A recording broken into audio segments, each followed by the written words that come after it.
সারাদিন ক্লান্তি, তৃষ্ণা আর না বলা অনেক দোয়া বুকে নিয়ে আমরা অপেক্ষা করি ঠিক এই মুহূর্তটার জন্য।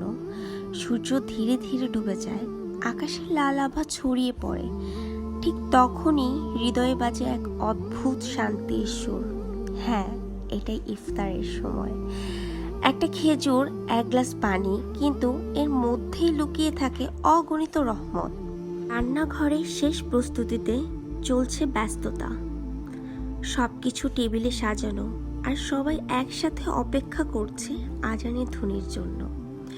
হয়তো কেউ চুপচাপ মনে মনে বলছে, হে আল্লাহ, আজকের রোজাটা কবুল করে নিন, আমাদের ভুলগুলো মাফ করে দিন। এই পবিত্র মুহূর্তে সবাই সবার জন্য দোয়া করি, শান্তিতে থাকুক সকলেই সুখে থাকুক। আল্লাহ সুবহানাহু ওয়া তাআলা সবাইকে ভালো রাখুক।